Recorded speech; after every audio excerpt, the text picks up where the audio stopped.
que é uma relação ecológica? São as interações que os indivíduos fazem entre uma espécie e outra e dentro da própria espécie. Então são todas as interações, são todas as relações que eles vão estabelecer dentro do seu ecossistema. Essas relações ecológicas podem ser consideradas intraespecíficas quando ocorre entre indivíduos da mesma espécie ou interespecíficas quando ocorre entre indivíduos de espécies diferentes. Atenção ao prefixo intra, dentro, e inter, entre.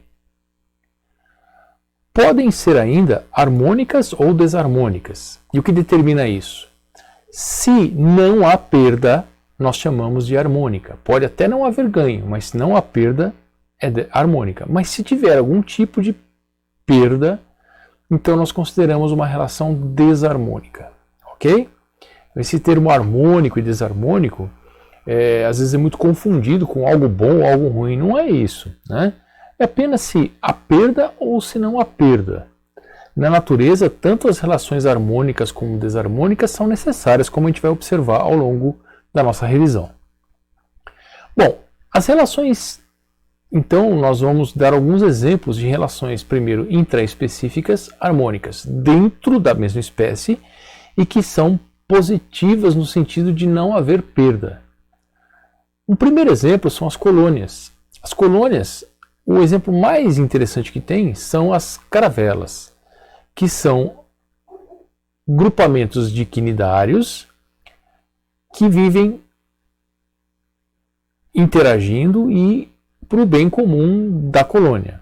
E o segundo caso são as sociedades, que caracterizam-se pela divisão de trabalho dentro do grupo. É muito comum se perguntar, mas qual a diferença entre colônia e sociedade? É que na colônia eu não enxergo os indivíduos, né? Individualmente cada um. A sensação que tem é que esse é um ser vivo e, na verdade, ele é um conjunto de seres vivos. Na sociedade, não. Aí eu já identifico cada uma dos indivíduos que pertencem às castas.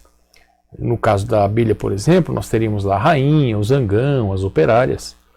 E as sociedades mais comuns que existem para a gente estudar são as abelhas, os cupins e as formigas. Ok? Outro tipo de relação são as relações interespecíficas harmônicas. Dentro da mesma espécie, e que não há perdas. O primeiro exemplo nosso é o epifitismo. O epifitismo é específico de plantas, também considerado algumas vezes como inquilinismo. É quando uma planta cresce sobre a outra sem causar prejuízos a ela. Os exemplos mais comuns são as orquídeas, as bromélias e as samambaias. Vejam, por exemplo, essa bromélia crescendo sobre um caule, assim como essa outra, mas não causa prejuízos. Mas por que uma bromélia, ou uma samambaia, ou uma orquídea cresce sobre outra planta? O objetivo é buscar sol, buscar luz. Então ela ganha, mas a planta que serve como suporte, nem ganha nem perde, para ela é indiferente. Tá ok? Protocooperação, relação em que os dois ganham. Vejam, por exemplo, esse caso do cavalo e de uma garcinha, chamada garcinha boiadeira. O que ela está fazendo sobre o cavalo? Está se alimentando de carrapato. O cavalo ganha? Claro, ele é liberado dos carrapatos. E a garcinha tem alimento fácil. Ok? Eu até vejo o que está escrito no desenho, né? na imagem. Não há incômodo onde há protocooperação. Ninguém está incomodado na relação. Um outro exemplo, esse indivíduo aí, é o mutualismo. Mutualismo é quando duas espécies se relacionam com ganho para as duas. Você pode perguntar, qual a diferença então da protocooperação? É que no mutualismo há uma dependência vital um do outro. Na protocooperação não.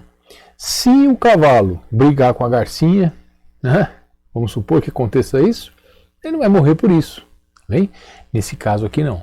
Quem é esse indivíduo aqui? Lembram? Líquens. Líquens são associações entre algas e fungos. As algas são plantas que vivem dentro d'água. O grande sonho de toda alga é sair da água um dia. O fungo realiza esse sonho para a alga. Ele fala, olha, Eu deixo você viver aqui fora, forneço umidade para você, retiro a umidade do ar, forneço para você, desde que você me dê comida fácil. Como a alga é craque em fazer alimento por fotossíntese, as duas ganham. Mas veja, se a alga deixar de se relacionar com o fungo, ela morre fora d'água. É vital. É vital. Existem outros exemplos que nós demos em sala, como por exemplo o cupim e o protozoário. Lembram? Ou ainda a raiz e os fungos, aumentando a capacidade de absorção das raízes, chamados micorrizas. Bem, esses são as relações de mutualismo. Olha que bacana esse líquen na árvore. Esse líquen ele é considerado um bioindicador de qualidade de pureza do ar. Regiões onde haja poluição não se encontra esse tipo de líquens, tá bem? Detalhe importante aí para o líquen dentro da ecologia. Bom, vamos ver agora mais um tipo de relação interespecífica harmônica, o comensalismo. Comensalismo é quando um se beneficia e para o outro tanto faz. É neutro.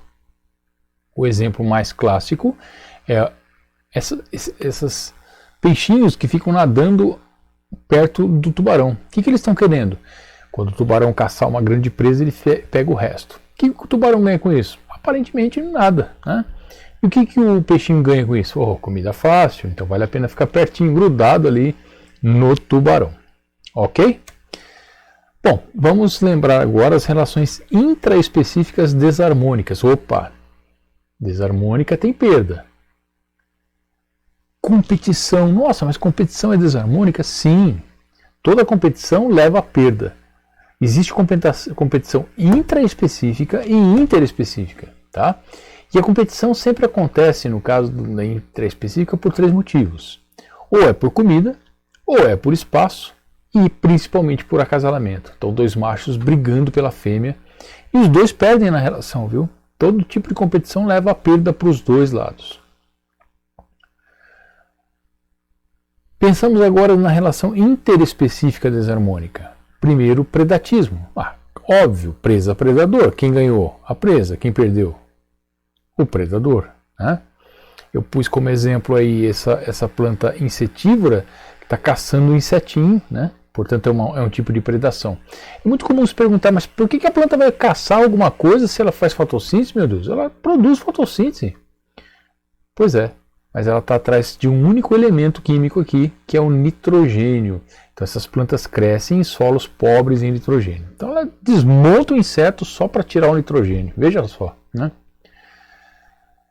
Outro tipo de relação interespecífica desarmônica, amensalismo.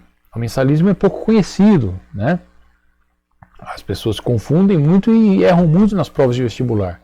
O amensalismo é como quando uma espécie produz substâncias que impedem o crescimento de outra espécie. Né?